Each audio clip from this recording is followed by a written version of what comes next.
கண்களை மூடி கர்த்தர் நோக்கி பார். எங்களை நேசிக்கிற எங்கள் மகா பரிசுத்தமுள்ள எங்கள் பரலோக பிதாவே, உம்முடைய பரிசுத்தமுள்ள நாமத்தை வாழ்த்தி ஸ்தோத்திரிக்கிறோம். கிருபை இரக்கமுள்ள தேவனே மை ஸ்தோத்திரிக்கிறோம். தகப்பனே, இந்த மாலை வேளையிலும் கூட நாங்கள் உம்முடைய சன்னிதானத்திலே உம்முடைய வேதத்தை ஆராய்ந்து பார்க்கும்படியாய் கடந்து வந்திருக்கிறோம். நாங்கள் ஆராய்ந்து பார்க்கும்போது அதை விளங்கி கொள்ள உணர்வு தாங்க, வாழ கிருபை தாங்க. இயேசு கிறிஸ்துவின் என்ப நாமத்தில் பிதாவே, ஆமென். கர்த்தருடைய பரிசுத்த நாமத்திற்கு மகிமை உண்டாகட்டும். நீதிமான் என்கிற தலைப்பின் கீழே தியானித்தோம். நீதிமான்கள் என்ற தலைப்பின் கீழே இந்த உலகத்தில் தேவன் தமக்கென்று நம்மை படைத்தார். ஆனால் எல்லாருமே பாவம் செய்து ஏகமாய் கெட்டு போனார்கள். வேதம் என்ன சொல்லுது? ரோமருக்கு நிருபம் 3வது அதிகாரம் 10வது வசனம். அந்தபடியே நீதிமான் ஒருவனாகிலும் இல்லை. நீதிமான் என்று சொல்ற அளவிற்கு ஒருவன் கூட இந்த உலகத்தில் இல்லை. எல்லாரும் பாவம் செஞ்சுட்டாங்க, அநியாயம் செஞ்சு பாவத்தில் மறிச்சிட்டாங்க. நீதிமான் ஒருவன் இல்லை. அதனால்தான் பிதாவாகிய தேவன் தம்முடைய ஒரே பேரான குமாரனை இந்த உலகத்திற்கு நம்மை மீட்டு நீதிமான்களாய் மாற்ற இந்த உலகத்திற்கு அனுப்பினார். அவரோ நம்முடைய பாவங்களுக்காக அடிக்கப்பட்டு இரத்தம் சிந்தி மரித்து 3ஆம் நாள் உயிரோடு எழுப்பினார். 3ஆம் நாள் உயிரோடு எழுப்பினார். இப்போ ஒரு மனுஷன் எப்படி நீதிமான் ஆக முடியுமா? ரோமர் 5வது அதிகாரம் 9வது வசனம். இப்படி நாம் அவருடைய இரத்தத்தினாலே நீதிமான்கள் ஆக்கப்பட்டிருக்க. வேதம் என்ன சொல்கிறது? இப்படி நாம் அவருடைய இரத்தத்தினாலே நீதிமான்களாக்கப்பட்டிருக்கோம். அப்போ எந்த மனுஷன் தான் ஒரு பாவி, எனக்காக இயேசு பலியானார், இரத்தம் சிந்தினார், மரித்து அடக்கம் பண்ணப்பட்டு 3ஆம் நாள் உயிரோடு எழுப்பினார் என்று சொல்லி, ஆண்டவரே உங்களுடைய இரத்தத்தினால என்னை கழுவுங்கப்பா அன்று சொல்லி மனம் வருந்தி மன்னிப்பு கேட்குறானோ, வேதம் சொல்லுது இயேசு கிறிஸ்துவின் இரத்தம் சகல பாவங்களை நீக்கி நம்மை சுத்திகரிக்கும்.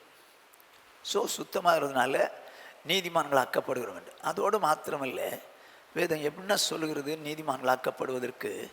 தீத்துவின் புஸ்தகம் 3வது அதிகாரம் 6வது வசனம். தமது கிருபையினாலே நாம் நீதிமான்கள் ஆக்கப்பட்டு. வேதம் சொல்லுகிறது தமது கிருபையினாலே நாம் நீதிமான்களாக்கப்பட்டோம். நாம் செய்த நற்கிரியைகளினாலே தேவன் நம்மை நீதிமான்களாக்கவில்லை. இன்றைக்கு உலகத்தில் அநேகர் நல்ல கிரியைகளை செய்வார்கள்,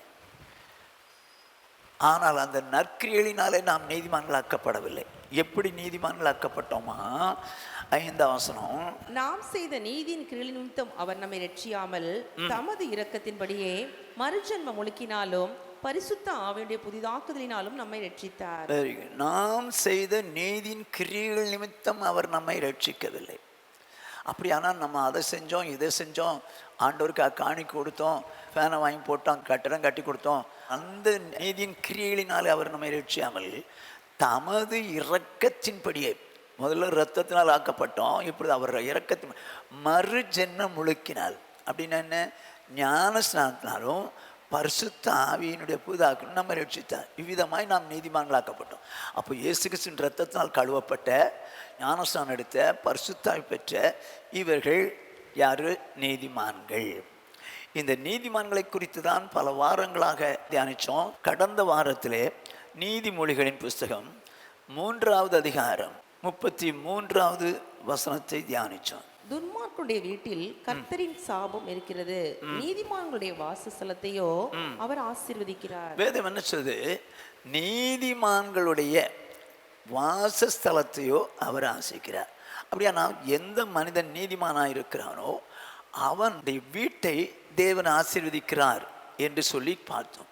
துன்மார்க்கனுடைய வீடும் கட்டடம் தான், வாசல் இருக்குது, ஜன்னல் இருக்குது, கதவு இருக்குது, எல்லாமே இருக்குது. அதே மாதிரி நீதிமான வீட்லேயும் கட்டடம் இருக்குது, ஜன்னல் இருக்குது, கதவு இருக்குது, எல்லாமே இருக்குது. ஆனால் துன்மார்க்கன் வாழ்கிறதுனால அங்கே சாபம் இருக்குதான். அதே நேரத்தில் நீதிமான்கள் அந்த வீட்டில் வாசம் பண்ணுறதுனால அவன் நிமித்தம் தேவன் ஆசீர்வதிக்கிறார். தேவன் ஆசீர்வதிக்கிறார். அப்போ நீதிமான் நிமித்தம் தேவன் அந்த வீட்டை ஆசீர்வதிக்கிறார் சொல்லி அதற்கு ஒரு உதாரணம் பார்த்தோம். ஒரு தேவனுடைய மனுஷன் ஓபேத் ஏதோம் என்று சொல்லக்கூடிய ஒரு தேவனுடைய மனுஷனை பார்த்தோம். அந்த தேவனுடைய மனுஷன் வீட்டில் உடன்படிக்கை பெட்டி 3 மாதம் இருந்தது. 3 மாதம் அளவும் அங்கே உடன்படிக்கை பெட்டி இருந்தது. வேதம் சொல்கிறது, ஓபேத் ஏதோமையும் அவன் வீட்டாரையும் அவன் வீட்டையும் அவனுக்கு உண்டான எல்லாவற்றையும் ஆசீர்வதித்தார். மற்றவங்களும் தான் இதனுடைய பிள்ளைகள் என்று சொல்லப்பட்ட கூட இவன் வீட்டை மட்டும் ஏன் ஆசீர்வதித்தார்? ஏன் ஆசீர்வதித்தார்? அந்த பெட்டி நிமித்தம்னு இருக்குது. அந்த உடன்படிக்கை பெட்டியை ஓபேத் ஏதோம் வீட்டிலே வைத்த நாள் முதல் 3 மாதம்தான் இருந்துச்சு. அதுக்குள்ள அவனையும் அவன் வீட்டாரையும் அவன் வீட்டையும் அவனுக்கு உண்டான எல்லாவற்றையும் ஆசீர்வதித்தார் என்று இருக்கு. காரணம், அது உடன்படிக்கை பெட்டி இருந்தபடினால.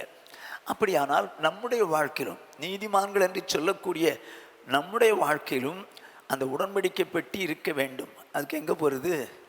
நம்ம போய் வாங்கிட்டு இருக்க முடியாது, எங்கேயும் கண்டுபிடிச்சிட்டு இருக்க முடியாது. அந்த உடன்படிக்கை பெட்டிக்குள்ளே என்ன இருந்தது? என்ன இருந்தது? 3 காரியம் இருந்தது.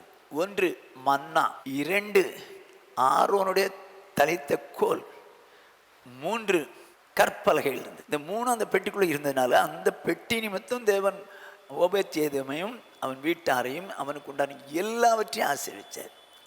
அப்படியே ஒருவேளை நமக்கு அந்த உடன்படிக்கை பெட்டி இல்லைன்னா கூட வாழ்க்கையில் மன்னா, ஆரோனுடைய தளித்த கோல், கற்பலகைகள், இது நம்ம வாழ்க்கையில் இருந்துச்சுன்னா நம்ம வீடு செழிக்கும். என்னங்க மன்னான்னா என்ன? இயேசு சொன்னார், அந்த நாளிலே மன்னா அவர்கள் புசித்தார்கள் மாண்டார்கள். இப்போ சொல்கிறார், நான் தான் ஜீவாப்பம், அவர் தான் மன்னான்றார். அப்போ யார் வீட்டுக்குள்ளே யார் வாழ்க்கையில் இயேசு இருக்கிறாரோ, கிறிஸ்தவ குடும்பத்தில் பிறந்ததுனால இயேசு இருக்கிறாருன்னு சொல்ல முடியாது. இயேசு கிறிஸ்துவை ஏற்றுக்கொள்ளணும். மனம் திரும்பி பாவங்களை அறிக்கையிட்டு மன்னிப்பு பெற்று இயேசு ஏற்றுக்கொண்டு உடன்படிக்கை பண்ணி பரிசுத்த பெற்ற அந்த அனுபவத்தோடு இருக்கும்போது இயேசு இருக்கிறார். அப்படி ஆனால் முதல்ல இயேசு இருக்கணும். 2வதாக ஆரோனுடைய தளித்த கோல். ஆரோனுடைய தளித்த கோல் ஏன் இருந்துச்சு? ஆரோனை போல் அழைக்கப்படாவிட்டால் ஒருவனும் இந்த கனமான ஊழியத்திற்கு பாத்திரவான் அல்ல. ஆரோனுடைய தளித்த கோல் எப்படி உள்ளே வந்துச்சுது அப்படின்னா, இஸ்ரவேல் ஜனங்கள் 11 கோத்திரமும், ஆரோன் தான் ஆசாரியனாக இருக்கிறான், ஆனால் 11 கோத்திரமும் என்ன சொல்கிறாங்க? நாங்களும் ஆசாரியாக இருப்போம் அப்படின்னு கோராகு கூட்டத்தார் எழுமிட்டாங்க. உடனே ஆண்டவரே தான் சொன்னார். என்ன சொன்னார்? மோசே, ஒரு 12 கோத்திரத்தாரிடத்துலையும் 12 கோலை வாங்கிக்கோ.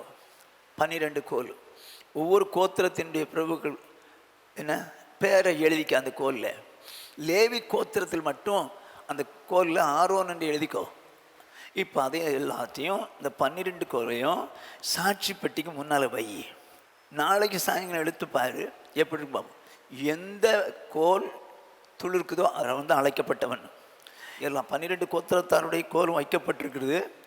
இந்த சிச்சுவேஷனில் அடுத்த நாள் 24 மணி நேரத்தில் எடுத்து பார்த்தா ஆரோன் என்று எழுதப்பட்டிருந்த அந்த கோல் துளிர்த்து பூ பூத்து காய்த்து பழமும் கொடுத்துருச்சு. அதனால தான் ஆரோன் ஆசார் என்று அழைக்கப்பட்டான் என்று சொல்லி அந்த ஏரியாவில் எல்லாருமே கண்டுபிடிச்சாங்க. அந்த துளித்த கோலத்தான் உள்ளே கொண்டு வைக்க சொல்லிட்டார் பெட்டிக்குள்ளே. அப்படின்னா எப்படி நம்ம ஆரோனை போல் அழைக்கப்படாவிட்டால் இருக்குது? அப்படியானால் தேவன் யாரை அழைத்தாரோ அவங்க எப்படிப்பட்டவங்களாக இருப்பாங்க? 1 ஊழியம் செய்கிறவன் சாட்சியாக இருப்பான், மனுஷரால் அங்கீகரிக்கப்பட்டவனாக இருப்பான். அடுத்து தேவனுக்கு பிரியமாக இருப்பான். தேவனுக்கு பிரியமாக இருக்கிறவன் எப்படி? வசனத்தின்படி வாழ்கிறவனாக இருப்பான். அப்படிப்பட்ட ஊழியக்காரனோடு கூட இருக்கணும். அல்லவென்றால் அந்த குடும்பத்தார் அப்படிப்பட்ட ஊழியக்காரனே உடையவனாக இருக்கணும். 3வது கற்பலகை. அப்படின்னா என்ன?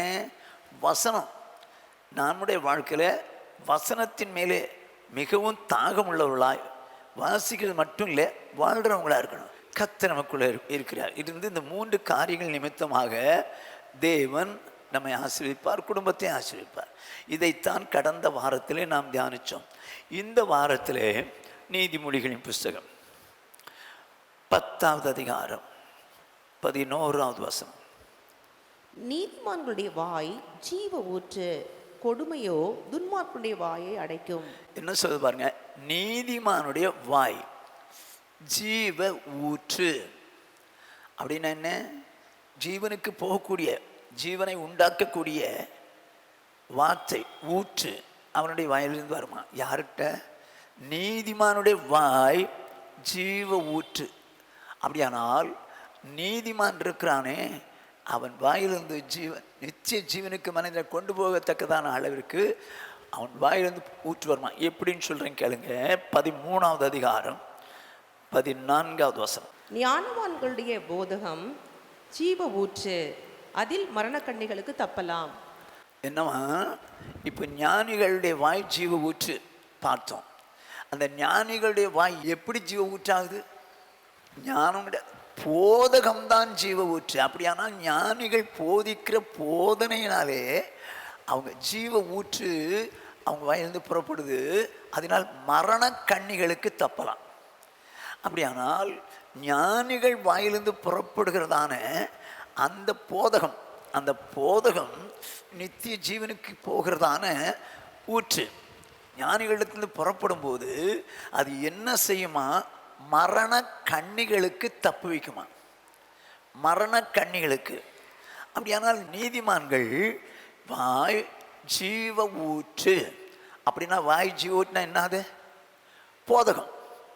நீதிமானுடைய போதகம் ஜீவ ஊற்று, ஜீவனுக்கு போகிறதான ஒரு ஊற்று.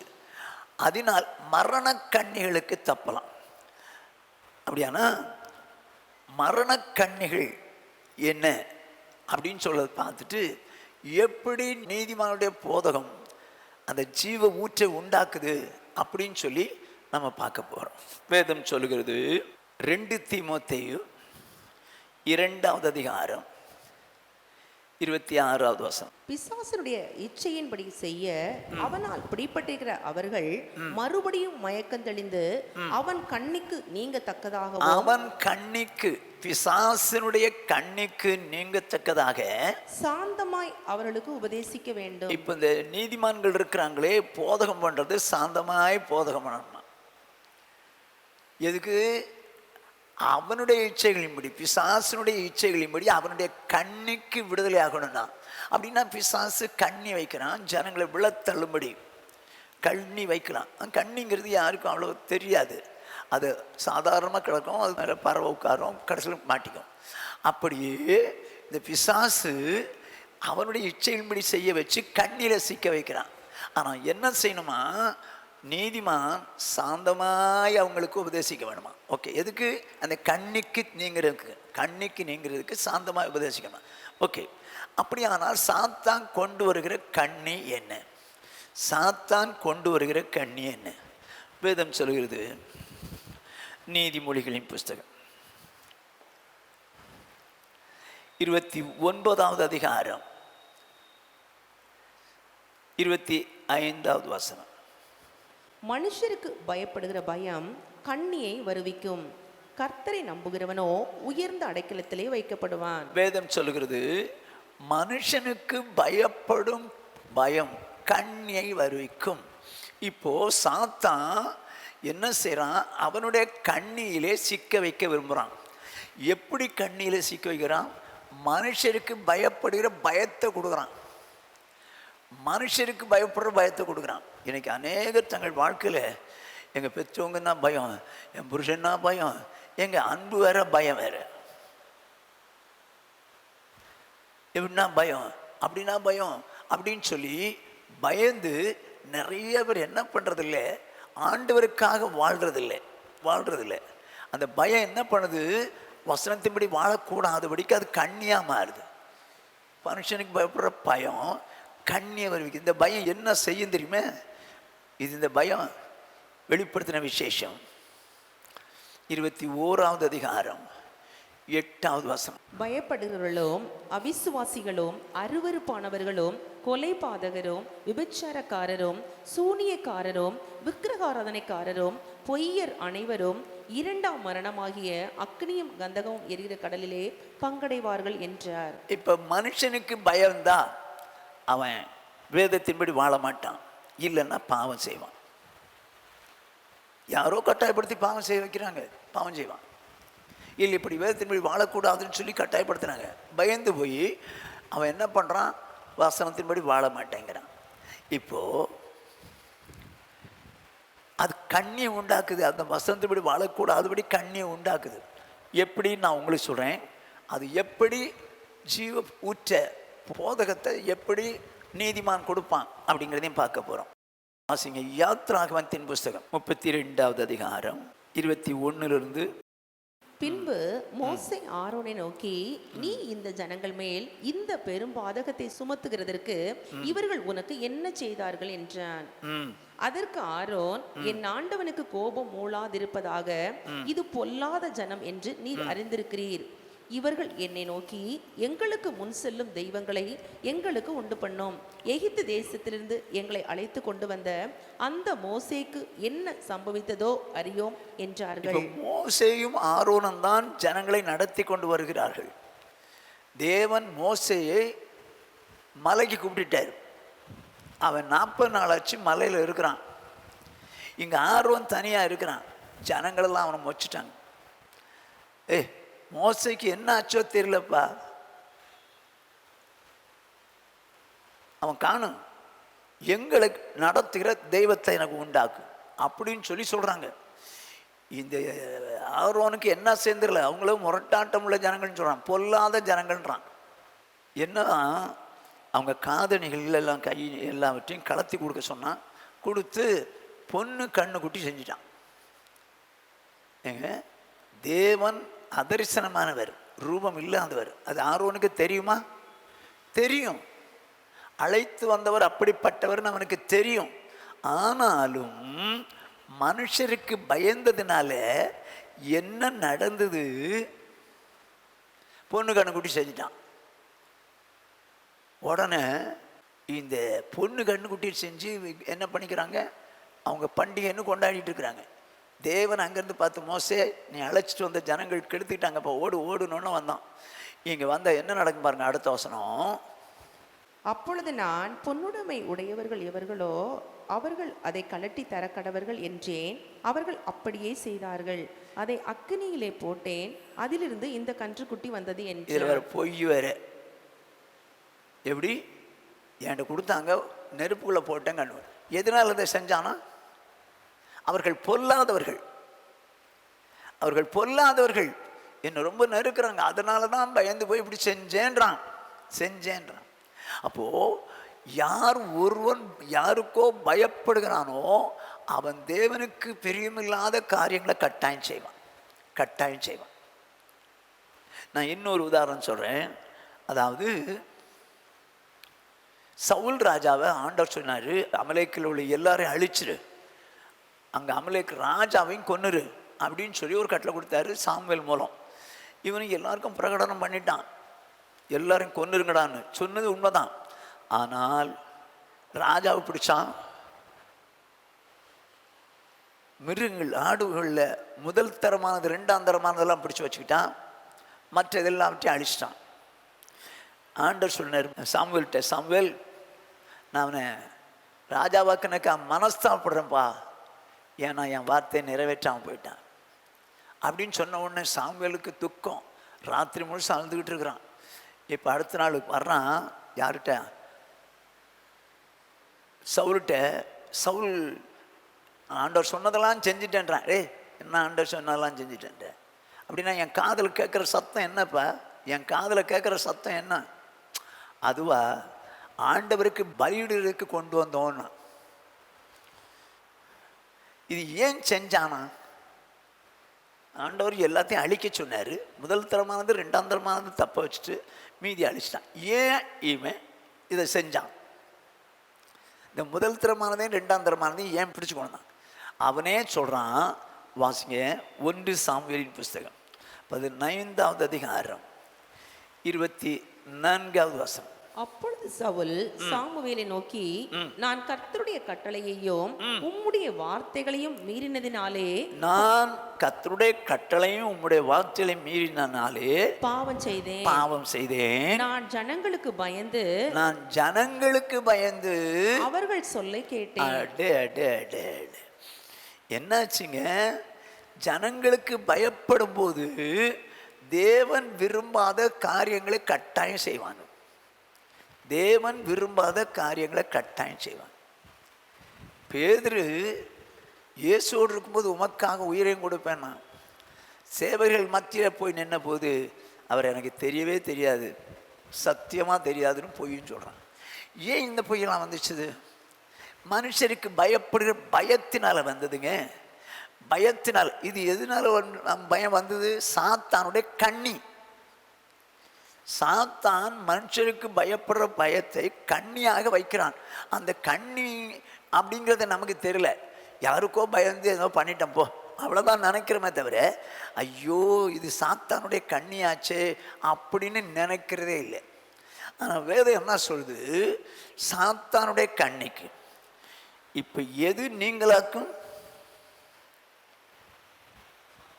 நீதிமானுடைய வாய் ஜீவ ஊற்று, அதாவது போதகம் ஜீவ ஊற்று, அதனால் மரணக்கண்ணிகளுக்கு தப்பலாம். அப்போ இந்த நீதிமான் இந்த சிச்சுவேஷனில் மனுஷனுக்கு பயந்து இப்படி செய்கிறான்னு இவனுக்கு என்ன வார்த்தை சொல்லுவான்?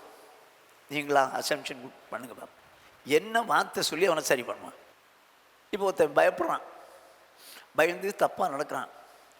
வீட்டுக்காரர் சொன்னாருன்னா அந்த லேடியோ இல்லை அவனோ எங்கள் அப்பா சொன்னார் இல்லை ஆஃபீஸர் சொன்னார்னு பயந்து செய்கிறான். இப்போ நீங்கள் நீதிமான், உங்கள் வாயிலிருந்து ஜீவ ஊற்று வரணும், அதாவது போதகம் வரணும், அவனுக்கு ஜீவனுக்கு போகிற மாதிரி போதகம் வரணும். என்ன சொல்லுவீங்க? வாம்பாடு கடவுள் பாடு போட அப்படின்னு சொல்ல போகிறீங்களா? அந்த நேரத்தில் போதகம் வரணுங்க. ஜீவ ஊற்று, அவனுக்கு ஜீவனை உண்டாக்குற அளவுக்கு ஊற்று வரணும், போதகம் வரணும். என்ன மாதிரி வரணும் அப்படின்னா அந்த வசனத்துக்கு எப்படி போதகம் பண்ணால் இவன் தப்புவான் அப்படிங்கிறத பார்த்து என்ன செய்யணும், சொல்லணும். விசேஷமாக என்ன சொல்லலாம்? இது என்னுடைய இது மத்தேயு எழுதின சுவிசேஷம் 10வது அதிகாரம் 28, 29, 30. ஆத்துமாவை கொல்ல வல்லவர்களாயிராமல் சரீரத்தை மாத்திரம் கொல்லுகிறவர்களுக்கு நீங்கள் பயப்பட வேண்டாம். என்ன சொல்றாரு இயேசு? நம்முடைய சீஷில பார்த்து பயப்படுறாங்கப்பா, பயப்படாதீங்க. ஏன் தெரியுமா? ஆத்துமாவை கொல்ல வல்லவர்களாயிராமல், அவங்களால ஆத்மா கொல்ல முடியாது. அப்படி இராமல் சரீரத்தை மாத்திரம் கொல்லுகிறவர்களுக்கு நீங்கள் பயப்பட வேண்டாம். ஆத்துமாவையோ சரீரத்தையோ நரகத்திலே அழிக்க வல்லவருக்கே பயப்படுங்கள். ஆத்மாவையும் சரீரத்தையும் நரகத்தில் அழிக்க வல்லவர் இருக்காரு, அவருக்கு பயப்படு. இப்போ அந்த அவன் பயந்து போய் தப்புன்றான். இப்போ நீங்கள் என்ன சொல்லுவீங்க? என்ன சொல்லுவீங்க? ஜீவ ஊற்று வரணும் வாயிலிருந்து, அவன் அந்த கண்ணிக்கு தப்பணும். என்ன சொல்லுவீங்க? ஏய் பயப்படாதப்பா, ஆத்மாவு கொல்ல வல்லவளாயிராமல் சரீரத்தை மாத்திரம் கொல்ல வல்லவளுக்கு நீங்க பயப்படாதீங்கப்பா. ஏன் பயப்படாதீங்க? அடுத்த வசனம் 2 சொல்லுங்க பாருங்க. ஒரு காசுக்கு 2 அடைக்கலான் குருவிகளை விற்கிறார்கள் அல்லவா? ஆயினும் உங்கள் பிதாவின் சித்தம் இல்லாமல் அவைகளில் ஒன்றாகிலும் தரையிலே விடாது. யாருக்கோ பயந்து என்னென்னமோ செய்ய போறியப்பா, இப்படிலாம் பண்றிய. இந்த ஒரு காசுக்கு 2 அடைக்கலான் குருவி, அது கூட தேவனுடைய சித்தம் இல்லாமல் ஒன்று கூட கீழே விடாது, ஒன்று கூட கீழே விடாது. நீ ஏன் பயப்படுற? நீ ஏன் பயப்படுற?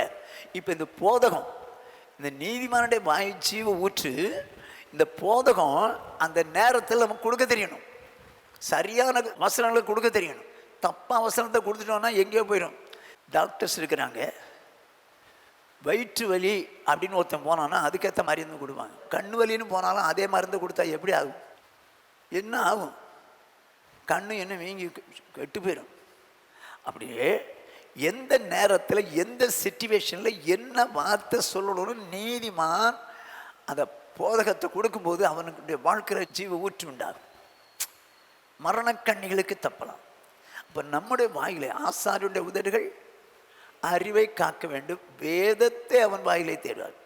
அவன் நம்ம வாயிலிருந்து வேதம் வரணும், ஆப்டான வசனம் இருக்கணும், சூழ்நிலைக்கு ஏற்ற வசனத்தை சொல்ல தெரியணும், சூழ்நிலைக்கு ஏற்ற வசனத்தை சொல்ல தெரியும். இப்போ சும்மா சொல்கிறேன், ஒரு மனுஷன் பார்பர் ஷாப்புக்கு போயிருந்தானா, ஷேவ் பண்ணிக்கிட்டு இருந்தானா. கத்தி எடுத்து ஷேவ் பண்ணிகிட்டு இருக்கும்போது கத்தியை கழுத்தில் வச்சிட்டான். சொல்கிறான், இன்று உன் ஜீவன் போனால் நீ எங்கே போவாய் அப்படின்னு கேட்டானா. அவனுக்கு வசனம் சொல்லணும்னு ஆசை. எந்த சூழ்நிலையில் என்ன வசனம் சொல்லணும்னு தெரியல. இன்று உன் ஜீவன் போனால் எங்கே போவான்னு கத்தியை வச்சு நான் ஓடி போயிட்டேன். நான் எதுக்கு சொல்கிறேன்னா, சிச்சுவேஷனுக்கு தகுந்த மாதிரி சொல்லணுங்க. இல்லைன்னா அது வேஸ்ட்டு, இல்லைன்னா அது வேஸ்ட்டு. நீதிமன்ற வாய் ஜீவ ஊற்று, அவனுடைய போதகம் என்னவா ஜீவ ஊற்றாக மாறும். அப்போ அந்த போதகத்தை அந்த சிச்சுவேஷனுக்கு ஏற்றபடி சரியாக சொல்ல தெரியணும். அதுதான் நீதிமானுடைய வாய். சொல்லும்போது என்ன நடக்கும்? மரணக்கண்ணிகளுக்கு தப்பலாம். சாத்தான் கொண்டு வர்ற மரணக்கண்ணிகளுக்கு தப்பலாம். ஒன்று. ரெண்டாவதாக ஒரு கண்ணியை சொல்கிறேன். ஓசியா தீர்க்க தரிசன புஸ்தகம் 9வது அதிகாரம் 8வது வசனம். எப்ராயிமின் காவற்காரர் என் தேவனோடு எதிர்த்து நிற்கிறார்கள். தீர்க்கதரிசி தன் வழிகளில் எல்லாம் குருவி பிடிக்கிறவனுடைய கண்ணியாகவும் தன் தேவனுடைய ஆலயத்திலே பகையாளியாகவும் இருக்கிறான். ஆக தீர்க்கதரிசி தன் வழிகளெல்லாம் குருவி பிடிக்கிற கண்ணியாக இருக்கிறான். இந்த தீர்க்கதரிசிகளை சரியாக நீங்கள் அடையாளம் கண்டு கொள்ளணுங்க. தீர்க்கதரிசியை சரியாக அடையாளம் கண்டு கொள்ளணும். ஏன்னா அவன் குருவி பிடிக்கிற கண்ணி மாதிரி இருக்கிறான் வழியெல்லாம். ரொம்ப ஜாக்கிரதை. இந்த தீர்க்கதரிசிகளை நம்பி எதையும் நீங்கள் வாழ்க்கையில் நடத்திடக்கூடாது. அவன் என்னம்மா இந்த தீர்க்கதரிசி இப்படி சொன்னார், அதனால் நான் இப்படி செஞ்சேன் சொல்லிட போகிறீங்க, செஞ்சிட போகிறீங்க. தீர்க்கதரிசி யாரா? குருவி பிடிக்கிற கண்ணி. எப்படி? எரேமியா தீர்க்க தரிசன புஸ்தகம், இந்த தீர்க்கதரிசியினுடைய கேரக்டரை பாருங்க. 23வது அதிகாரம் 14 17 வரை. எருசலேமின் தீர்க்கதரிசிகளிலோ திடுக்கிடத்தக்க காரியத்தை காண்கிறேன். விபச்சாரம் பண்ணி, ஆஹா, யாரு? தீர்க்கதரிசிங்க. விபச்சாரம் பண்ணி வஞ்சகமாய் நடந்து ஒருவனும் தன் பொல்லாப்பை விட்டு திரும்பாதபடிக்கு பொல்லாதவர்களின் கைகளை திடப்படுத்துகிறார்கள். ஏங்க தீர்க்க தரிசனம் எதுக்கு? பொல்லாதவர்களை பொல்லாப்பையிலிருந்து திருப்புறதுக்கு தான் தீர்க்க தரிசனம். ஆனால் திருப்பாம அவர்கள் கைகளை திடப்படுத்துகிறார்கள். அவர்கள் எல்லாரும் எனக்கு சோதோமை போலும் அதின் குடிகள் கொமோராவை போலும் இருக்கிறார்கள். ஓகே. ஆதலால் சேனைகளின் கர்த்தர் தீர்க்கதரிசிகளை குறித்து, இதோ நான் அவர்களுக்கு புசிக்க எட்டியையும் குடிக்க பிச்சு கலந்த தண்ணீரையும் கொடுப்பேன். எருசலேமின் தீர்க்கதரிசிகளில் இருந்து மாயமானது தேசமெங்கும் பரம்பிற்றே என்று சொல்லுகிறார். என்ன சொல்றார்? தீர்க்கதரிசிகளிடத்திலிருந்து மாய்மாலம் பரவிச்சான். இதுதான் சொன்னாரு. தீர்க்கதரிசிகள் குருவி பிடிக்கிற கண்ணிமா இருக்கிறாங்க. இவனு மாய்மாலம் பண்ணி என்ன செய்யறானுங்க பாருங்க.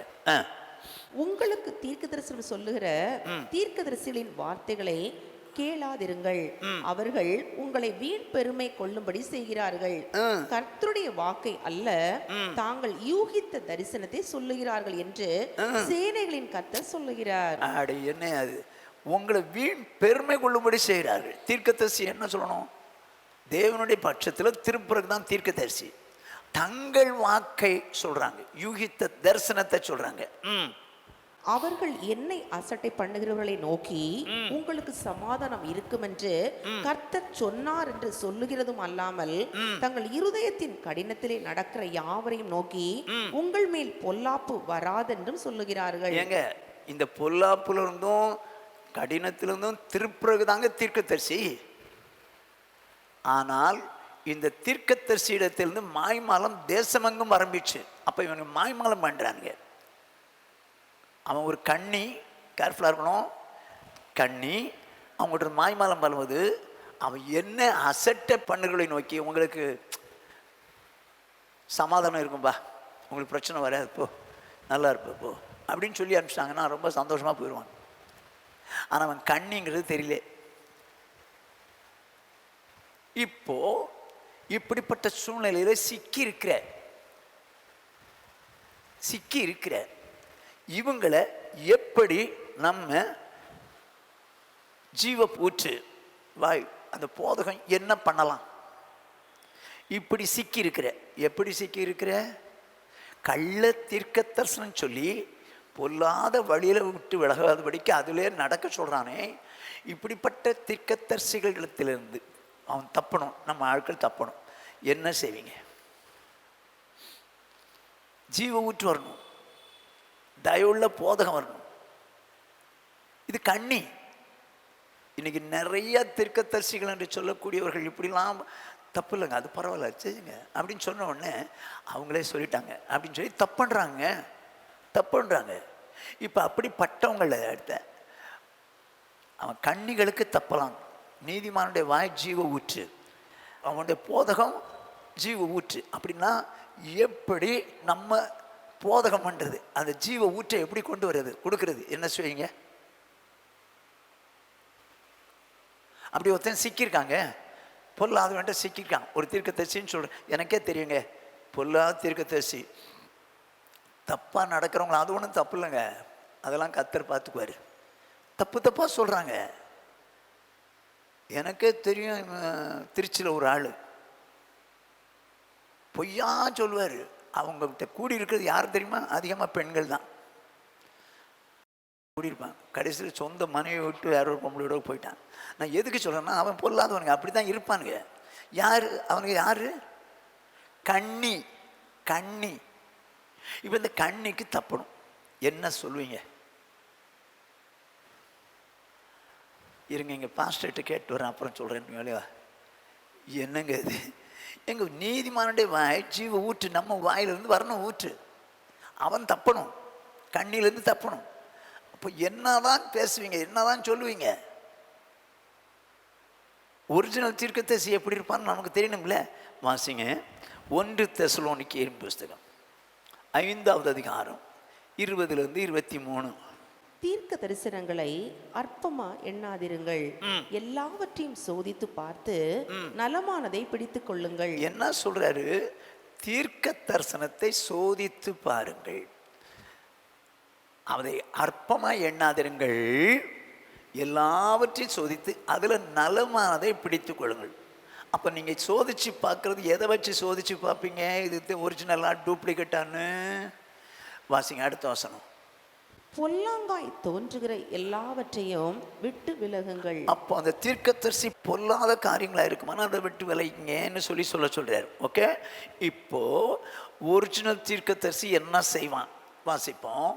எரேமியா. நீங்கள் சொல்ல தெரியணும், அப்படிப்பட்ட தீர்க்கதரிசிகளிடத்துல எவனாவது மாட்டிக்கிட்டு அவன் இப்படி தேவனுக்கு பிரியமல்லாத பொல்லாப்பான காரியங்களை செய்கிறான்னா அதை சரியாக உங்களுக்கு சொல்ல தெரியணும். ஜீவ ஊற்று வரணும் வாயிலிருந்து. மரணக்கண்ணி தீர்க்கதரிசி என்கிற போர்வையில கள்ள தீர்க்கதரிசியாக இருக்கிறான். அவங்ககிட்ட இருந்து நம்முடைய வாயிலிருந்து ஊற்று புறப்பட்டு அவனை மரண கண்ணிகளுக்கு நீங்களாக்கணும். அப்போ என்ன செய்யலாம்? வாசிங்க எரேமியா தீர்க்கதரிசியின் புஸ்தகம் 23வது அதிகாரம் 22வது வசனம் 23வது வசனம். அவர்கள் என் ஆலோசனையிலே நிலைத்திருந்தார்களே ஆகில், அப்பொழுது அவர்கள் என் வார்த்தைகளை ஜனங்களுக்கு தெரிவித்து அவர்களை தங்கள் பொல்லாத வழிகளையும் தங்கள் செய்கைகளின் பொல்லாப்பையும் விட்டு திருப்புவார்கள். யாரை சொல்றாரு இவரு? அவர்கள் என்ன ஆலோசனையில் நிலைத்திருந்தால். எவர்கள்? 21வது வசனம் பாருங்க பார்ப்போம். அந்த தீர்க்கதரிசிகளை நான் அனுப்பாதிருந்தோம், அவர்கள் ஓடினார்கள். அவர்களோடு நான் பேசாதிருந்தோம், அவர்கள் தீர்க்க தரிசனம் சொன்னார்கள். சரிதானா? நான் அனுப்பல, அவங்கள ஓடி சொன்னாங்க. அப்படி சொல்லிட்டு என்ன சொல்றாரு 22ல, அவர்கள் என் ஆலோசனையில் நிலைத்திருந்தார்கள், அப்பொழுது அவர்கள் என் வார்த்தைகளை ஜனங்களுக்கு தெரிவித்து அவர்களை தங்கள் பொல்லாத வழிகளையும் தங்கள் செய்கைகளின் பொல்லாப்பை விட்டு திருப்பார். இதுதாங்க ஜீவ ஊற்று. அந்த தீர்க்கதரிசி என்ன செய்வான்? ஆண்டவருடைய வார்த்தையை தெரிவித்து பொல்லாத வழியிலிருந்து திருப்பான். இவன் தான் ஒரிஜினல் தீர்க்கதரிசி. இப்போ நீங்கள் என்ன செய்யணும்? அவங்களுக்கு அப்படிப்பட்ட தீர்க்கதரிசி இடத்துல மாட்டி பொல்லாப்பு செய்கிறான்னு வச்சுங்களேன், அவன்கிட்ட என்ன சொல்லுவீங்க? ஆண்டோடைய வார்த்தையை சொல்லி பொல்லாப்பை விட்டு வளர்க்குறவன் தான்ப்பா ஒரிஜினல் தீர்க்கதரிசி அப்படின்னு சொல்லணும். இன்னும் சொல்கிறேன் பாருங்கள். ரோமர்கள் நிறுவம் 12வது அதிகாரம் 6வது வசனம். நமக்கு அருளப்பட்ட கிருபையின்படியே நாம் வெவ்வேறான வரங்கள் உள்ளவர்கள் ஆனபடியினாலே நம்மில் தீர்க்க தரிசனம் சொல்லுகிற வரத்தை உடையவன் விசுவாச பிரமாணத்துக்கு ஏற்றதாக சொல்ல கடவன். ஓஹோ, என்னவா? நாம் வெவ்வேறான வரத்தை உடையவர்கள். ஆண்டவர் தான் சொன்னார், நம்ம தீர்க்க தரிசனம் சொல்லுகிற வரத்தை உடையவன் விசுவாச பிரமாணத்துக்கு ஏற்றபடி சொல்ல கடவன். அப்ப எப்படி தான் சொல்லணுமா? நாம் விசுவாசிக்கிற வசனங்கள் இருக்குதே, அதுக்கு ஏற்றபடி தீர்க்கதரிசி சொல்லணும். அது மாதிரி நீங்க அப்படி கள்ள தீர்க்கதரிசியிடத்தை ஏமாந்து போறாங்களே, அவங்ககிட்ட இப்படிப்பட்ட ஜீவ ஊற்று போதகத்தை அவங்களுக்கு சொல்லும்போது, ஆகா இருந்தாலும் தெரியாம போச்சே, இப்படி அல்லவா இருக்குது வசனம் அப்படின்னு அந்த கள்ள தீர்க்கதரிசிகளுக்கு விலைக்குவாங்க. 2 1 யாரு கண்ணி, யாரு பயப்படுறவன். பயப்படாதப்பா, தேவனுக்கு மாத்திரம்தான் பயப்படணும், சரீரத்தை கொல்ல வல்லவருக்கு பயப்படாதீங்க அப்படின்னு சொல்லி அந்த வசனத்தை சொல்ல தெரியும். 2 கள்ள தீர்க்கதரிசிகளுக்கு எச்சரிக்கை, என் வார்த்தை சொல்லி ஜனங்களை தேவன் பட்சத்தில் திருப்புறகு தான் அங்கே தீர்க்கதரிசனம் சொல்லுவாங்க அப்படின்னு சொல்லணும். 2 3வது என்னவா வாசிங்க, 1 தீமோத்தேயுவின் புஸ்தகம் 6வது அதிகாரம் 9வது வசனம். ஐஸ்வர்யவான்களாக விரும்புகிறவர்கள் சோதனையிலும் கண்ணியிலும் மனுஷரை கேட்டிலும் அழிவிலும் அமிழ்த்துகிற மதிகேடும் சேதுவுமான பலவித இச்சைகளிலும் விழுகிறார்கள். இந்த கண்ணியிலே விழுகிறார்கள். அந்த கண்ணி என்ன கண்ணி? ஐஸ்வர்யவான்கள் ஆக விரும்பணும்னு நினைக்கிறாங்க பார்த்தீங்களா? ஐஸ்வர்யன் ஆகணும்னு விரும்புகிறாங்க பார்த்தீங்களா? அவங்க சோதனையிலும் கண்ணிலும், அவங்க விரும்புகிறவர்கள் கண்ணியில் விழுவாங்க. கடைசி நாட்களில் பணப்பிரியராக இருப்பார்கள்னு இருக்குது. கடைசி நாட்களில் பணப்பிரியராக இருப்பாங்க. இன்னைக்கு எங்கே பார்த்தாலும் அது ஆவிக்குரிய உலகத்திலும் சரி பூமிக்குரிய உலகத்திலும் சரி பணம் பணம் பணம் பணம் பணம். ஐஸ்வர்யன் ஆயிரணும், திடீர்னு நம்ம ஐஸ்வர்யன் ஆகி போயிடணும் மேலே. எங்க அது கண்ணிங்க, கண்ணி. இன்னைக்கு எத்தனை பேர் ஐஸ்வர்யன் ஆகணும்னு சொல்லி தவறுதான காரியங்களெல்லாம் செய்கிறாங்க.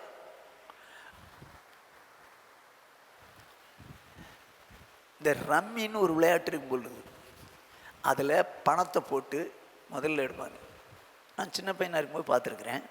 குளித்தல் வாலிபனாக இருக்கும்போது ரயில்வே ஸ்டேஷன்லேருந்து வெளியே வர்ற ஜனங்கள் இல்லைன்னா போகிற ஜனங்கள், அதில் ஒரு புளிய மரம் இருக்கும், 3 பேர் இருப்பான். அதில் ஒருத்தன் 3 சீட்டு போடுவான், இப்படி இப்படி இப்படின்னு போடுவான் டக்கு டக்குன்னு. இப்போ அவன் கூட நிற்கிறவன் கரெக்டாக போடுவான், 5 ரூபா வைப்பான். அந்த கரெக்டாக அந்த வச்ச இடத்துல அவன் நினச்ச காரியம் கரெக்டாக இருக்கும். ஆஹா நாங்கள் சார் இப்போ அப்படின்னு அந்த 5 ரூபாய் கொடுத்துருவான். இன்னொரு தடவை திரும்ப 5 ரூபா கிடச்ச உடனே இன்னொரு தடவை வைப்பான், அது 10 வைப்பான், அதுவும் ஜெயிச்சுவான். 10 வைக்கிறான். சார் வாங்க சார், வைங்க சார், வைங்க சார், வாங்க, உங்களுக்கும் கிடைக்கும் சார், உங்களுக்கும் கிடைக்கும் சார், வாங்க சார்ன்னு சொல்லி என்ன பண்ணுவான், பக்கத்தில் சும்மா வந்து நிற்கிறான் பாருங்க, அவனை பிடிச்சி காசை பிடுங்கி வச்சுருவான். இதுவும் கிடச்சிரும். இதை கிடைச்ச உடனே சார் கிடைக்குது சார், வேறு ஜாஸ்தி வச்சுருங்களா அப்படின்னு சொல்லி, அந்த காலத்தில் 100 ரூபாலாம் நல்ல வேல்யூபிள், 100 ரூபாய் பிடிங்கி வச்சுருவான். இப்போ அதில் ஏமாந்துருவான். இவன் அழுவான், 100 ரூபா போச்சேன்னு அழுவான். எதுக்கு அவ்வளோ ஆசை? 100 ரூபா வச்சா 200 ரூபா கிடச்சிரும்ல அப்படின்னு ஆசை. இதனால மாடு வாங்க போனவன்லாம் அதில் மாட்டிக்கிட்டான். எத்தனையோ ஆயிரக்கணக்கான ரூபாயை கொண்டு போனவங்கெல்லாம் இந்த 3 சீட்டு விளையாட்டில் மாட்டிட்டான். இப்போ ரம்மின்னு ஒன்று முழு உலகத்திலையும் ஓடுது, அதில் ஏமாந்தவங்க கோடிக்கணக்கான மக்கள். அதனால என்ன நடக்குது? தற்கொலை பண்ணிக்கிறாங்க. காரணம் என்னங்க? பண ஆசைங்க, பண ஆசை. பணத்துக்கு மேலே ஆசைப்பட்டு எப்படியாவது நம்ம பண்ணிடணும் அப்படின்னு சொல்லி அந்த மாதிரி பண்ணுறாங்க. ஐஸ்வர்யனாக விரும்பக்கூடாதுங்க, அது ஒரு கண்ணின்னு சொல்லி வேதம் சொல்லுது. ஆனால் நமக்கு இன்னைக்கு உலகத்தில் எப்படி ஐஸ்வர்யன் ஆகலாம், எப்படி பணத்தை சேர்க்கலாம், எப்படி மேலே போகலாம் அப்படி தான் நினைக்கிறாங்க. இருக்கக்கூடாதுங்க. கர்த்தர் உங்களுக்கும் எனக்கும் தந்திருக்கிறது போதும்னு நினைக்கணும். நீங்கள் 2 பிள்ளைகளை வச்சுருங்க, 3 பிள்ளைகளை வச்சுருங்கன்னா அதுக்கு ஏற்ற மாதிரி கர்த்தர் கட்டாயம் தருவார். நான் இப்படி சொல்கிறேன், ஏதேன் தோட்டத்தில் ஆதாமை படைக்கும் முன்னால, ஆதாம் ஏவாளை படைக்கும் முன்னால அவங்களுக்கு வேண்டிய எல்லாவற்றையும் படைச்சிட்டு தான் அவங்கள படைச்சார். நீங்கள் ஆட்டை பார்க்கிலும் விசேஷித்தவர்கள்னார். ஆடு குட்டி போடும் முன்னால ஆட்டு குட்டிக்கு பால் வேணும்னு நினைக்கிறார் கர்த்தர். குட்டி வளரும்போது ஐயோ குட்டி வளர்ந்தா புல்லு திங்குமே, புல்லு கொடுக்கணுமே அப்படின்னு நினைக்காது. நினைக்கணுங்கிற அவசியம் இல்லை. ஏன்னா ஆட்டுக்குட்டி வளரும்போது புல்லு வேணும்னு கர்த்தர் கவலைப்படுவார். கர்த்தர் கரிசனையாக இருப்பார். நீ எங்கே கவலைப்படுற அப்படின்ற அப்படின்னா, பணத்துக்கு மேலே ஆசைப்பட்டு குறுக்கு வழியில் எதையாவது செஞ்சு விட போகிறாங்க. நிறைய பேர் செய்கிறாங்க. கேர்ஃபுல்லாக. சரிங்க, இது ஒரு கண்ணி. இதில் சிக்காமல் இருக்க என்ன பண்ணுவீங்க? ஜீவ ஊற்று கொடுக்கணும். நீதிமானுடைய வாயிலிருந்து ஜீவ ஊற்று புறப்படும், போதகம் வரும், நல்ல போதகம். என்ன வார்த்தை சொல்லுவீங்க அவனுக்கு? இப்படிலாம் ஐஸ்வர்யன் ஆகணும்னு சொல்லி ஷார்ட் ரூட்டில் போகிறாங்க. என்ன சொல்லுவீங்க? உங்களுக்கு தெரியுது, என்ன சொல்லுவீங்க? வேதம் என்ன சொல்லுது பாரு, வேதம் என்ன சொல்லுது பாரு. இயேசு சொல்கிறத நம்ம சொல்லணும். மத்தேயு எழுதின சுவிசேஷம் 19வது அதிகாரம் 23, 24. அப்பொழுது இயேசு தம்முடைய சீஷர்களை நோக்கி, ஐஸ்வர்யவான் பரலோக ராஜ்யத்தில் பிரவேசிப்பது அரிதென்று மெய்யாகவே உங்களுக்கு சொல்லுகிறேன். இப்போ ஒருத்தன் ஐஸ்வர்யன் ஆகணும், ஷார்ட் ரூட்ல ஐஸ்வர்யன் ஆகணும், அப்படி பண்ணிடணும் இப்படி பண்ணிடணும்னு சொல்லி ஐஸ்வர்யன் ஆகணும்னு நினைச்சு காரியங்களை செய்யறான். இப்போ அது அவனுக்கு கண்ணிங்கிறது அவனுக்கே தெரியாது. அவன் கண்ணில் மாட்ட போகிறது அவனுக்கே தெரியாது. அப்போ நீங்கள் நீதிமான், போதகம், ஜீவ ஊற்று. அப்போ என்ன போதிக்க போகிறணும்? இயேசு சொன்னார்ப்பா, ஐஸ்வர்யவான் பரலோக ராஜ்யத்தில் பிரவேசிப்பது அரிது. உனக்கு இருக்கிறது போதும்னு நினச்சிக்கப்பா. ஐஸ்வர்யன் ஆகணும்னு பிரயாசப்படாத. அப்படி சொல்லுங்க. அதுக்கு மேலேயாம ஐஸ்வர்யன் ஆகணும்னு எந்த பண்ணான்னா அது அவன் பாடு. ஆனால் நம்ம ஊற்று, ஜீவ ஊற்று வரணும். அவனுக்கு ஜீவனை உண்டாக்கக்கூடிய ஊற்று நம்முடைய வாயிலிருந்து வரணும். ஐஸ்வர்யன் ஆகணும்னு பிரயாசப்படாத.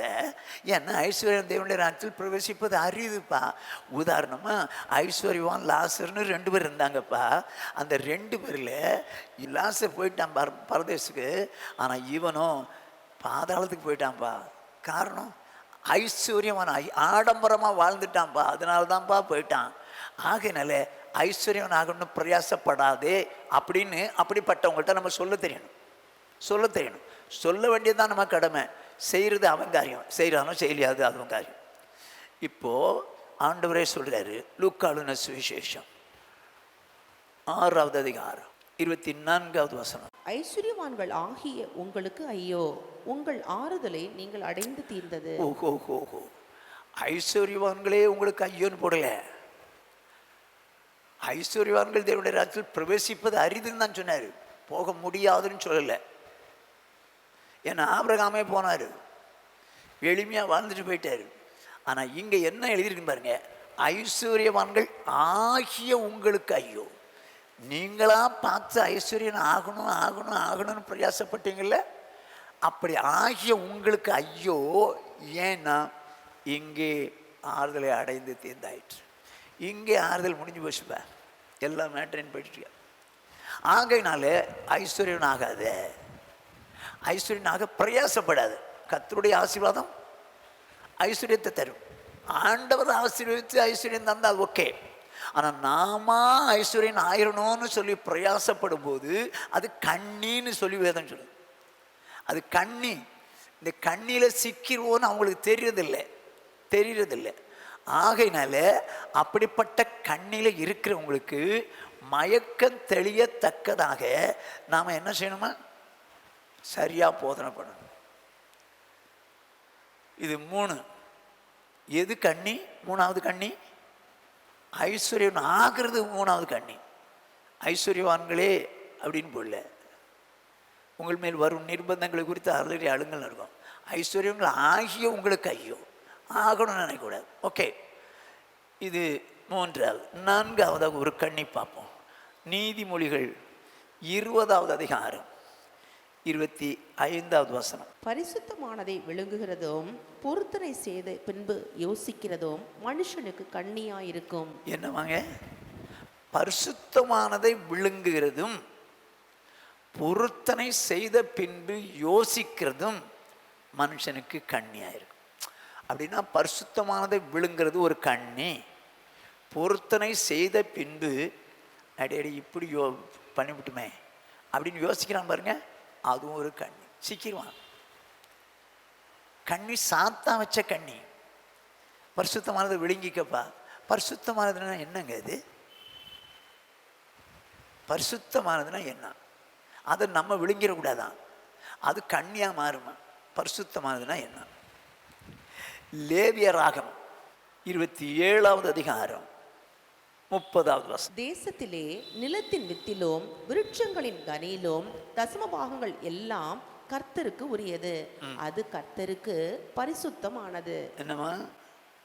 அன்றைக்கு இஸ்ரவேல் ஜனங்கள் நடந்து போகும்போது என்ன பண்ணாங்க? தோட்டம் போட்டு எதை பண்ணிட்டு இருந்தாங்க. அங்கே தான் சொல்கிறாரு, தேசத்திலே நிலத்தின் வித்திலும் விருட்சங்களின் கனியிலும் தசம பாகம் எல்லாம் கர்த்தருக்கு உரியது, அது கர்த்தருக்கு பரிசுத்தமானது. வேதம் என்ன சொல்லுது? பரிசுத்தமானதை விழுங்குகிறது அவனுக்கு கண்ணி. செகண்ட் தான் என்னது? பொருத்தனை செய்த பிறகு யோசிக்கிறது ரெண்டாவது, அது ஒரு கண்ணி. பரிசுத்தமானது என்னது? கர்த்தருக்கு பரிசுத்தமானது என்னது? தசம பாகம் பரிசுத்தமானதுன்னு இருக்குது. இதை விழுங்குறதுன்னு அர்த்தம் என்ன? அதை விழுங்குறதுன்னு அர்த்தம் என்ன? அது அவருக்குரியது, அது அவருக்குரியது. ஒருத்தன் கொடுக்க மாட்டேங்கிறான், அவனுக்கே எல்லாத்தையும் வச்சுக்கிறான், எல்லாம் பண்ணிக்கிறான். இப்போ அது கண்ணிப்பா, அது கண்ணியில் மாற்ற நீ பரிசுத்தமானதை விழுங்குற, இந்த பரிசுத்தமானதை விழுங்குற, அது கண்ணியில் மாற்ற அப்படின்னு சொல்ல தெரியணும். அதுக்கு நீங்கள் என்ன தான் வசனம் சொல்லுவீங்க? அவன் தசமாக கொடுக்க மாட்டேங்கிறான், இஷ்டத்துக்கு நம்ம வாழ்வோன்னு வாழ்கிறான். இப்போ அது கண்ணின்னு இருக்குது, கண்ணின்னு இருக்குது. இப்போ இந்த கண்ணியிலிருந்து மயக்கம் தெரியத்தக்கதாக நீங்கள் சொல்லணும். என்ன சொல்லுவீங்க?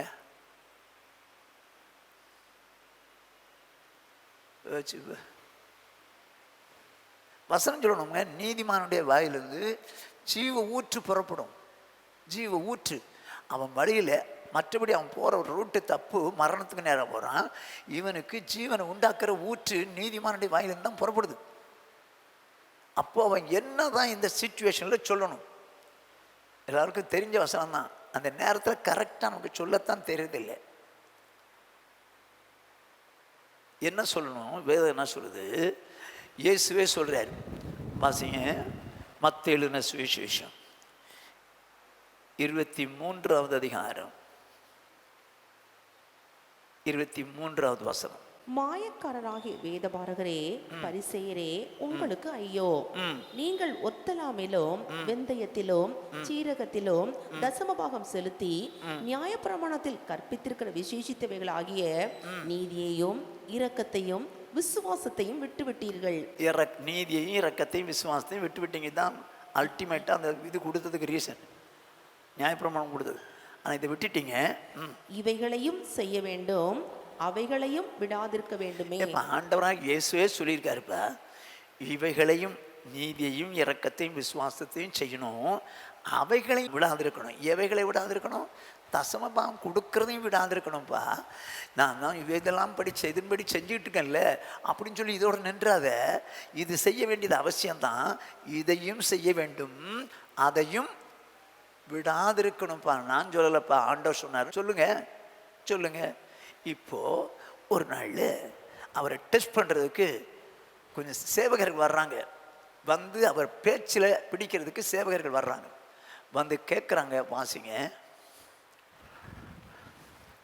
மத்தேயு எழுதின சுவிசேஷம் 22வது அதிகாரம் 17லிருந்து 21. ஆதலால் உமக்கு எப்படி தோன்றுகிறது? ராயனுக்கு வழி கொடுக்கிறது நியாயமோ அல்லவோ? அதை எங்களுக்கு சொல்லும் என்று கேட்டார்கள். ரைட். என்ன சொல்கிறாங்க?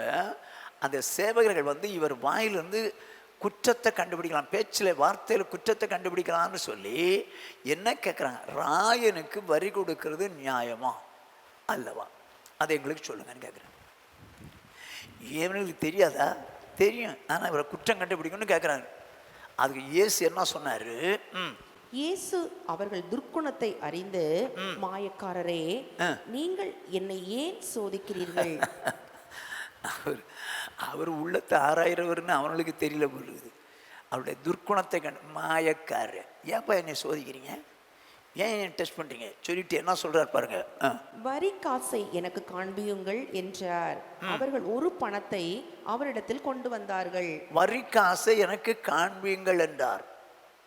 நீங்கள் வரி கொடுக்கறது நியாயமானு கேட்டீங்களே, அந்த காசை கொண்டு வா அப்படின்னு சொல்கிறார். சொன்ன உடனே அவர்கள் ஒரு பணத்தை அவரிடத்தில் கொண்டு வந்தார்கள். அப்பொழுது அவர் இந்த சுரூபமும் மேல் எழுத்தும் யாருடையது என்று கேட்டார். இந்த சொரூபமும் மேலெழுத்தும் யாருடையதுப்பா அப்படின்னு கேட்டார். ராயனுடையது என்றார்கள். ஓகே. அதற்கு அவர், அப்படியானால் ராயனுடையதை ராயனுக்கும் தேவனுடையதை தேவனுக்கும் செலுத்துங்கள் என்றார். எங்க ராயனுக்கு வரி கொடுக்கறது நியாயமா அப்படிதான் கேட்குறாங்க. இப்போ சொரூபமும் மேலெழுத்தும் யாருடையது? ராயனுடையது. ஆகவே ராயனுடையதே ராயனுக்கு கொடுத்து விடுங்கள்னு மட்டும் சொல்லியிருந்தா பத்தாதா?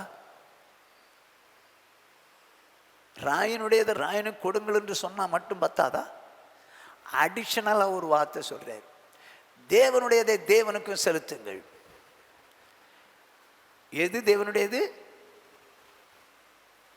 தசம பாகம் எல்லாம் கர்த்தருடையது. அவனுக்கு செலுத்த வேண்டிய செலுத்திப்பா. அவர் ராயன், சுரூபம் மேலெழுத்து அவருடையது, செலுத்திடு. ஆனால் அதே நேரத்தில் தேவனுக்கு செலுத்ததையும் செலுத்திடு அப்படின்ட்டு. இப்போ நீங்கள் அப்படி தசமபாகம் கொடுக்காத ஒருத்தர் நல்லா பழகிறார் வச்சுக்கோம், உங்களுக்கு தெரியுது இல்லை பிரதர், நம்ம அப்படி அது ஒரு கண்ணி பிரதர், கொடுக்கலன்னா அது கண்ணி பிரதர், நமக்கு எந்த சூழ்நிலையும் என்ன நேரம்னு நமக்கு தெரியாது, அது ஒரு கண்ணி, நீங்கள் தசமபாகம் கொடுத்துருங்க பிரதர் அப்படின்னு சொல்லி நம்ம வசனம் இப்படி இருக்குதுன்னு சொல்லணும். வசனத்தை சொல்லி, அதுதான் ஜீவ ஊற்று, மரணக்கண்ணிகளுக்கு அது தப்பி வைக்கிற ஊற்று. ஆகவே அந்த வசனத்தை கரெக்டாக சொல்ல தெரியணும். ஓகே. பொருத்தனை செய்த பின்பு யோசிக்கிறதும் கண்ணி. நம்ம யாரும் பொருத்தனை செய்ய சொல்லி ஆண்டவர் நம்மகிட்ட கேட்கவே இல்லை. இப்போ யாரையும் கேட்கல பொருத்தனை செய்யுங்க அப்படின்னு, யாரையும் கேட்கல.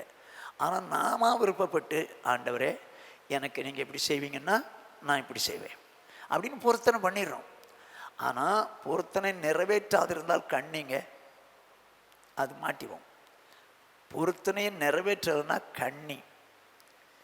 சாமுவேல் பிறக்கல, அண்ணாட் சொல்கிறா, எனக்கு ஒரு பிள்ளை கொடுத்தீங்கன்னா, ஆண் குழந்தை கொடுத்தீங்கன்னா நான் பால் மறந்தவொன்னு கொண்டு வந்து இப்படி ஆலயத்தில் விட்டுருவேன்னு சொன்னான். கரெக்டாக செஞ்சாளா? கரெக்டாக செஞ்சா. பொருத்தனை செய்த பிறகு யோசிக்க முடியாது. வேதம் என்ன சொல்லுது? பிரசங்கின் புஸ்தகம், என்னை பொருத்தனை செஞ்ச பிறகு நம்ம யோசிச்சோமானா அது கண்ணி. இப்போ சரியான வார்த்தை சொல்லணும். பிரசங்கின் புஸ்தகம் 5வது அதிகாரம்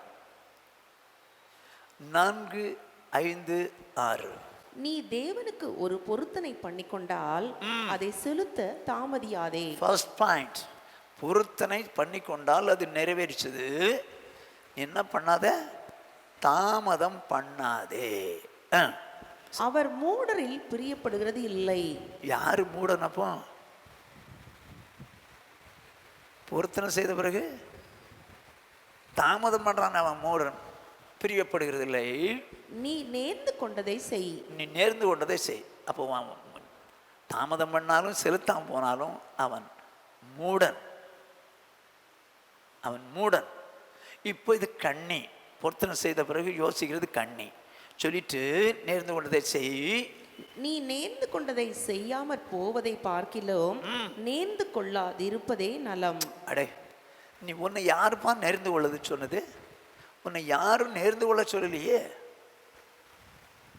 ஆனால் நேர்ந்து கொண்டு செய்யாமல் போகிறத பார்க்கலாம். நேர்ந்து கொள்ளாமல் இருக்கிறது நல்லது. ஆனால் நேர்ந்து கொண்ட பிறகு செய்யலைன்னா அது கண்ணி. இப்போ என்ன சொல்லணும்? அவங்களுக்கு ஜீவ ஊற்று, எப்பா நேர்ந்து கொண்டுட்ட, நீ அதை அப்படியே செஞ்சிரு. அப்படி இல்லைன்னா பாவமாக மாறும்பா, அது பாவம்னு போடு, கண்ணின்னு போடு. சொல்லிட்டு அடுத்த வசனம் சொல்லுது, உன் மாம்சத்தை பாவத்துக்குள்ளாக்க உன் வாய்க்கு இடம் கொடாதே. என்னது? அவனோ என்ன சொல்கிறான்? நான் நீங்கள் இப்படி செஞ்சீங்கன்னா இப்படி பண்ணுவேன்னு சொல்கிறான், ஆனால் செலுத்த மாட்டேங்கிறான். இப்போ மாம்சம் பாவத்துக்கு ஆய்வு உள்ளாகுது. அது காரணம் என்ன? வாய் வாய் வாய். அப்புறம் அது புத்தி பிசகினால் செய்தது என்று தூதனுக்கு முன் சொல்லாதே. அட என்ன அது? புத்தி பிசகினாலும் அன்னைக்கு பேசிவிட்டேங்க, நான் இதை பண்ணுறேன் அதை பண்ணுறேன்னு புத்தி பிசையினால சொல்லிவிட்டேன் அப்படின்னு சொல்லி தூதனுக்கு முன்னால் சொல்லாத. தேவன் உன் வார்த்தைகளினாலே கோபம் கொண்டு உன் கைகளின் கிரியையை அழிப்பானேன். ஓஹோ, நீ அன்னைக்கு சொன்ன பத்தியா, இப்போ புத்தி பிசகுனால செஞ்சு விட்டேன்றிய. உன் வார்த்தைகளினாலே கோபம் கொண்டு உன் கைகளின் கிரியைகள் அப்படின்னா உனக்கு வர வேண்டிய ஆசீர்வாதம், நீ கையினால் கிரியை செஞ்சு வர வேண்டிய ஆசீர்வாதத்தை ஏன் அழிக்கிப்பாரு? இதெல்லாம் வசனம்ப்பா, அதனால் நீ பொருத்தனை செய்தால் நீ செலுத்தி விடுப்பா அப்படின்னு சொல்ல வேண்டியது நம்முடைய கடமை. என்னது?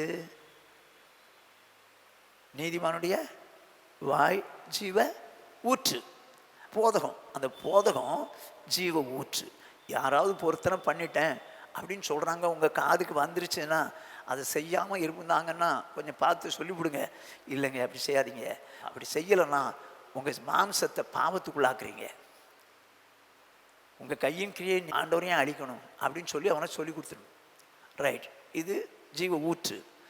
நான்காவதாக, ஐந்தாவதாக பிரசங்கியின் புஸ்தகம் 7வது அதிகாரம் 26வது வசனம். கண்ணிகளும் வலைகளுமாகிய நெஞ்சமும் கயிறுகளுமாகிய கைகளையும் உடைய ஸ்திரீயானவள் சாவிலும் அதிக கசப்புள்ளவள் என்று கண்டேன். என்னமா? கண்ணிகளும் வலைகளுமாகிய நெஞ்சமும் கயிறுகளுமாகிய கைகளுடைய ஸ்திரீ. யாரை சொல்றாரு? ஸ்திரீ, கண்ணி, வலை அப்படின்னு சொல்றாரு. இந்த பெண்கள் விஷயத்துல இன்னால் ஆயிடுறாங்க பார்த்தீங்களா? அது கண்ணின்னு அவங்களுக்கு தெரியறதே இல்லை. அவங்களுக்கு இந்த வாலிப பிள்ளைகள்லாம் அந்த வாலிப வயசில் அது ஒன்றும் தப்பில்லப்பா அப்படின்னு சொல்லி அந்த கண்ணியில் சிக்கிறாங்க. நிறைய பேர் இந்த பெண்கள் விஷயத்தில் கண்ணியில் சிக்கிறாங்க. இப்போது கண்ணியில் சிக்கியிருக்கவங்க உங்களுக்கு தெரியுதுன்னு வச்சுங்க, என்ன சொல்லுவீங்க? ஜீவ ஊற்று. அவன் சிக்கி இருக்கிறவன் சாவுக்கு நேராக போகிறான், மரணத்துக்கு நேராக போகிறான். இப்போது நீதிமானுடைய வாய் ஜீவ ஊற்று. வாய் ஜீவ ஊற்றுன்னா என்னது? போதகம் ஜீவ ஊற்று. அவனுக்கு ஜீவனை உண்டாக்கணும். என்ன சொல்லுவீங்க? உங்களுக்கு தெரிஞ்சவன் என்ன பண்ணுவீங்க? வேதம் என்ன சொல்லுது? நமக்கு தெரிஞ்ச வசனங்கள், அந்த வசனங்களை கரெக்டாக அந்த நேரத்தில் உங்களுக்கு சொல்ல தெரியணும். 1 கொரிந்தியர் புஸ்தகம் 7வது அதிகாரம் 1ஆம் வசனம். நீங்கள் எனக்கு எழுதின காரியங்களை குறித்து நான் எழுதுகிறது என்னவென்றால், ஸ்திரீயை தொடாமல் இருக்கிறது மனுஷனுக்கு நல்லது. எப்பா, நீ ஒரு பொண்ணு மேலே ஆசைப்பட்டு அதை போய் தொடுறிய, வேதம் சொல்லுதுப்பா, ஸ்திரீயை தொடாமல் இருக்கிறது நல்லதுப்பா. தொடாத. ஏன் நான் மேட்டல் மாட்டான்? தொடாதப்பா. கண்ணியில் மாட்டுறான்னு அவனுக்கே தெரியாது, அது கண்ணின்னு அவனுக்கே தெரியாது. ஸ்திரீ விஷயத்தில் கண்ணில் மாட்ட. இப்போ என்ன சொல்லணும்? ஸ்திரீயை தொடக்கூடாது. அதே நேரத்தில் ஆண்டவர் என்ன சொன்னார் தெரியுமாப்பா? மத்தேயு எழுதின சுவிசேஷம் 5வது அதிகாரம் 28வது வசனம். நான் உங்களுக்கு சொல்லுகிறேன், ஒரு ஸ்திரீயை இச்சையோடு பார்க்கிற எவனும் தன் இருதயத்தில் அவளுடைய விபச்சாரம் செய்தாயிற்று. எப்பா, ஸ்திரீ மேட்டரில், இந்த மாதிரி பெண்கள் மேட்டரில் இப்படிலாம் இச்சித்து இந்த மாதிரி நடக்கிறிய, ஆண்டவர் சொல்றாரு, இச்சையோடு பார்த்தாலே விபச்சாரம்ப்பா. இச்சையோடு பார்த்தாலே அவளோடு விபச்சாரம் செஞ்சேன், அதனால் அந்த மாதிரி காரியங்களை செய்யாதப்பா அப்படின்னு சொல்லி நமக்கு தேவனுடைய வார்த்தையை ஜீவ ஊற்றாக அவங்களுக்கு தெரிவிக்கணும். அவன் எப்படி போனால் எனக்கு என்ன? அவன் தான் தெரியாமல் போயிட்டான், கண்ணில் மாட்டியிருக்கிறவனை என்ன பண்ணணும்? அவன் மயக்கம் தெளியத்தக்கதாக சாந்தத்தோடு சொல்லணும்னு இருக்கு. கண்ணிலிருந்து விடுதலை ஆக்கிறதுக்கு சாந்தத்தோடு சொல்லணும். என்ன இப்படி பண்ணுற, இப்படி லவ்வை பண்ணுற அப்படின்னு ஒருத்தன் சொல்கிறான்னா அவனுக்கு கோபம் தான் வரும். இல்லை தம்பி, சின்ன வயசில் இப்படி பண்ணுற, அது வசனத்துக்கு மாறானதுப்பா. பெண்ணை எச்சோடு பார்த்தாலே விபச்சாரப்பா, தொடக்கூடாதுப்பா அது அப்படின்னு சொல்லி அவன் மயக்கம் தெரிகிற மாதிரி நம்ம ஜீவ ஊற்று நம்ம வாயிலிருந்து வரணும். அதனால மரணக்கண்ணிக்கு தப்பலாம். நம்ம சொல்ல வேண்டியதான் கடமை. எப்பா, சிம்சோன்னு ஒருத்தன் இருந்தான். அவன் இந்த பெண்கள் விஷயத்தில் வீக்குப்பா. அவனை பெலிஸ்தியர் கையிலிருந்து இஸ்ரவேலை மீட்கிறதுக்குன்னு சொல்லி தேவன் 20 வருஷத்துக்கு நியாயாதிபதியாக வச்சிருந்தாரு. ஆனால் அவனோ இந்த பெண்கள் விஷயத்தில் வீக்காகி கடைசியில் செத்தே போயிட்டான்ப்பா, தற்கொலை பண்ணிக்கிட்டான். அதே போல் சாலமோனை தேவன் நேசித்தார். அப்படிப்பட்ட ஒரு சாலமோன் பெண்கள் விஷயத்தில் வீக்காகி அவன் அந்த பெண்கள் சொன்னபடி விக்கிரக ஆராதனைக்காரனாக மாறிட்டான்பா. ஆண்டவர் 2 தடவை தரிசனமாகி சொல்லியும் அவன் கேட்கல. கத்தரை கோப்பிட்டு போயிட்டாருப்பா. தயவு செய்து பெண்கள் விஷயத்தில் ஜாக்கிரதையாக இருப்பா. அந்த மாதிரி காரியங்களை ஈடுபடாதப்பான்னு சொல்லி நம்ம சொல்லி கொடுத்தோம்னா அவனுக்கு ஒரு புத்தி கெட்டு போயிருந்தா கூட, கண்ணில் மாட்டியிருந்தா கூட, நம்முடைய போதகம் இருக்குதே ஜீவ ஊற்று, அது அவனுடைய வாழ்க்கையை சரியாக்கும். ஆகையினால வேதம் சொல்லுது, நீதிமானுடைய வாய் ஜீவ ஊற்று, அதனால் மரண கண்ணிகளுக்கு தப்பலாம். நாம் பார்த்தோம் மரண கண்ணிகள் எது, ஒரு 5 பார்த்தோம்.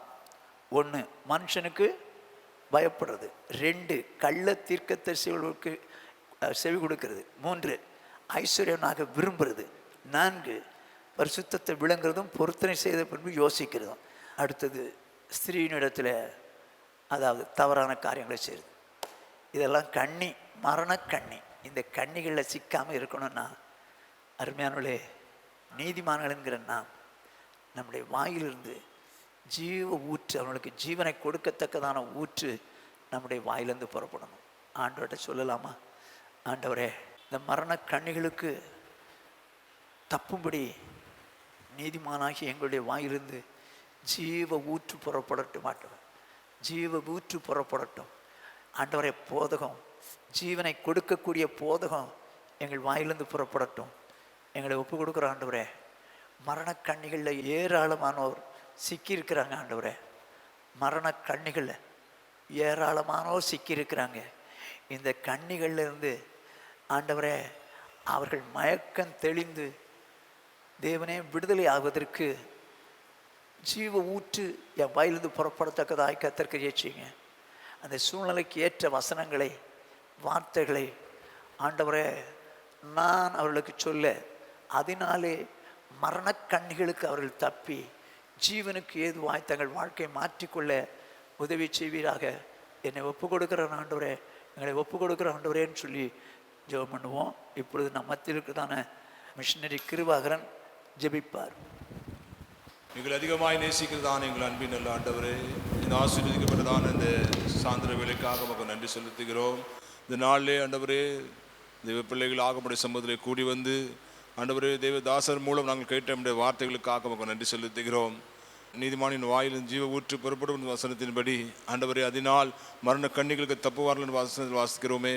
இந்த நாட்கள் ஆண்டவரே நாங்கள் கற்றுக்கொண்டதன் காரியத்தின்படி ஆண்டவரே எத்தனையோ காரியங்களை ஆண்டவரே ஒரு ஆரோனை போல தவறான காரியங்கள் பயப்பட்டு அந்த காரியங்களை செய்யாதபடி, கள்ள தீர்க்க தரிசனங்களுக்கு அது அப்படிப்பட்ட காரியங்களை அகப்பட்டு விடாதபடி நீங்கள் தங்களை காத்துக்கொள்ள ஏற்ற வசனம் கொண்டு ஆண்டவரை அப்படிப்பட்டதான தவறான உபதேசத்திலே காரியங்கள் இருக்கிறவங்களுக்கு வசனத்தை சொல்லி உம்முடைய சமூகத்தை கொண்டு வர ஜீவ ஊட்டான வார்த்தைகள் ஒவ்வொருத்தர் வாழ்க்கையிலும் அப்படிப்பட்டதான காரியம் நடக்கிறது எனக்கு கிருபை தருவீராக. விசேஷமா அந்த சாயந்தர வேளையில எங்களுக்காக கொடுத்த தேவதாசனுடைய வார்த்தைகளை நாங்கள் கற்று ஆண்டவரே அதனுடைய நடந்து கொள்வதற்கு எங்கள் ஒவ்வொருவருக்கும் நீ கிருபை வழங்க முடியாது நாங்கள் செபிக்கிறோம். கெட்ட காரியங்கள் ஆண்டவர் இச்சையான காரியங்களில் ஒரு நாள் அகப்பட்டு விடாதபடி நாங்கள் பொருத்தனை செய்துவிட்டு அந்த பொருத்தனை செய்யாமல் போனால் அது ஒரு கண்ணியாக இருக்குது ஆண்டவரே. அப்படிப்பட்ட காரியங்கள் நாங்கள் எங்களுக்கு விடுதலை கொடுக்க முடியாது நாங்கள் செபிக்கிறோம். கேட்டதான ஒவ்வொருவருக்கும் ஆண்டவர் இந்த வசனத்தில் நடப்பதற்கு நீ கிருபை தருவீராக. பெரிய காரியங்களை செய்யும் இயேசுவின் நாமத்தில் கெஞ்சி கேட்கிறோம் நல்ல பிதாவே, ஆமென். என் ஆத்துமாவே கர்த்தரை ஸ்தோத்திரி, என் முழு உள்ளமே அவருடைய பரிசுத்த நாமத்தை ஸ்தோத்திரி. என் ஆத்துமாவே கர்த்தரை ஸ்தோத்திரி, அவர் செய்த சகல உபகாரங்களை மறவாத. ஆம், நம்முடைய கர்த்தராகிய இயேசு கிறிஸ்துவினுடைய கிருபையும் பிதாவாகிய தேவனுடைய பரிசுத்த ஆவியானுடைய ஐக்கியம் அந்யோன்யமும் ஆறுதலும் சமாதானமும் இன்றும் என்றும் நம் அனைவரும் உலகிலுள்ள சகல பரிசுத்தங்களோடு காப்பதாக. ஆமென். ஹல்லேலூயா, ஹல்லேலூயா, ஹல்லேலூயா.